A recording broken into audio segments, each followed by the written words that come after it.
ठीक है। क्रांतिकारी जय भीम। जय भीम। हम आप लोगों से सिर्फ बातें करेंगे, हम कोई भाषण नहीं देंगे।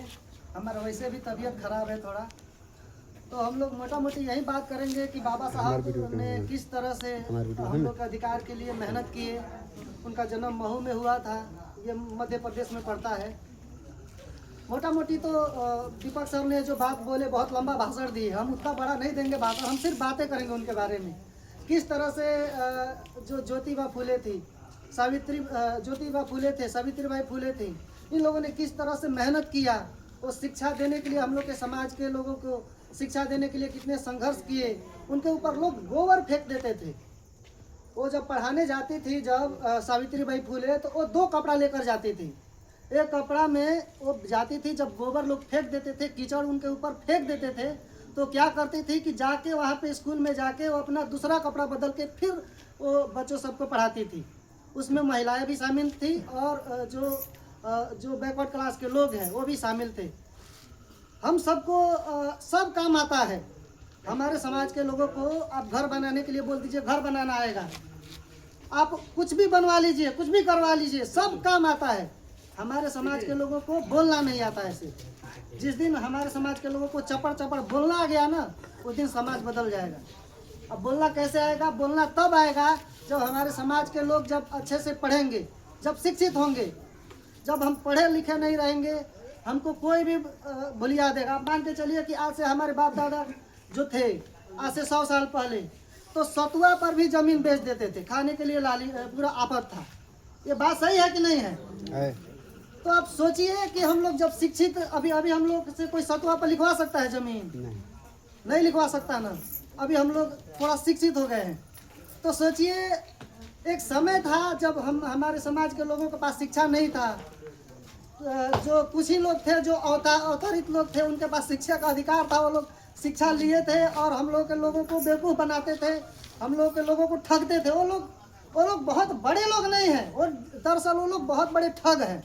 वो लोग कभी साधु के रूप में आ जाएंगे, कभी किस रूप में आ जाएंगे, और सिर्फ हम लोग के समाज के लोगों को वो लोग ठगने का काम करते हैं। और वो बहुत बड़े तिस्मार खा नहीं है वो लोग। अगर हम लोग के लोग अगर खेतों में जाकर के अन्न को नहीं उपजाए, तो कोई मंत्र से बताइए सरसों का दाना भी कोई उपजा सकता है? ये बिल्कुल झूठी बात है।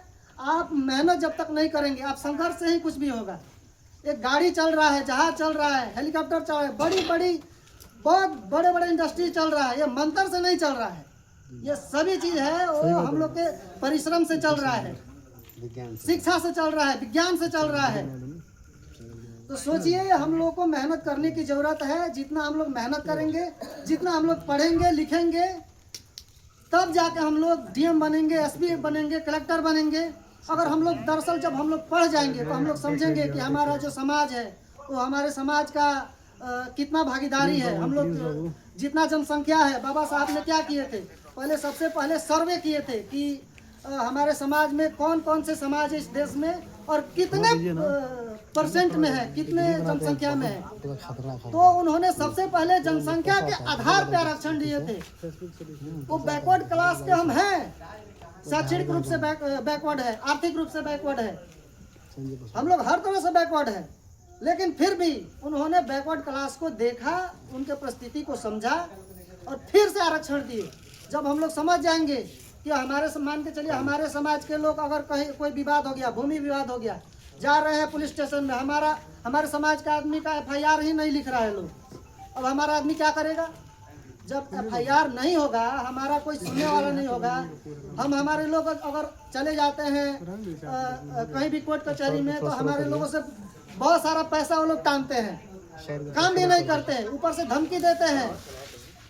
हमारे समाज के लोग अगर मान के चलिए 20-25 आदमी का, 50 आदमी का जरूरत है, तो हमारे समाज के लोग संगठित नहीं हो पाते हैं। लेकिन कुछ वर्ग के लोग ऐसे हैं, हम लोगों को मारने के लिए, हम लोग को दबाने के लिए 1000, 500 जितना लोग को जरूरत पड़ता है, वो इकट्ठा होता है, तो पैसे भी लगाते हैं। हमारे लोग शैक्षणिक रूप से और आर्थिक रूप से कमजोर है।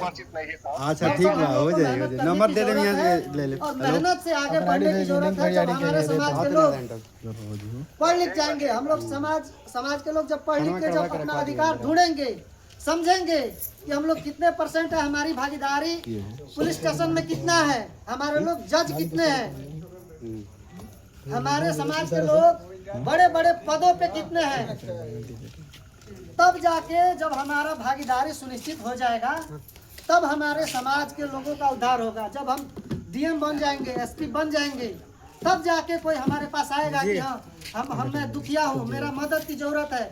जब मैं डीएम रहूंगा तुरंत निकालूंगा 1 लाख रुपया, लो हम तुरंत मदद करेंगे। जब हमारे पास हम खुद जब पढ़े लिखे नहीं रहेंगे, पैसा नहीं रहेगा, तो हम कैसे मदद करेंगे किसी का। तो सोचिए, हम अपने बच्चे को भले ही थोड़ा कम खाए पिए, लेकिन अपने बच्चों को पढ़ाएं लिखाएं, डीएम एसपी कलेक्टर बनाए, पत्रकार बनाए। तो हम लोग को मेहनत करना है और संघर्ष करना है और अपने भागीदारी के लिए हमारा अपना भागीदारी सुनिश्चित करना है। हम हर सेक्टर में जाएंगे, तब जाके समाज में डाइवर्सिटी आएगा। चलिए, हम बहुत बड़ा भाषण नहीं देंगे, हम मोदी जी की तरह हमारा 56 इंच का जुबान नहीं है, हम सिर्फ आप लोग से बातें कर रहे हैं। तो चलिए, बहुत बहुत धन्यवाद। जय भीम, जय भीम, जय भीम, जय भीम, जय भीम।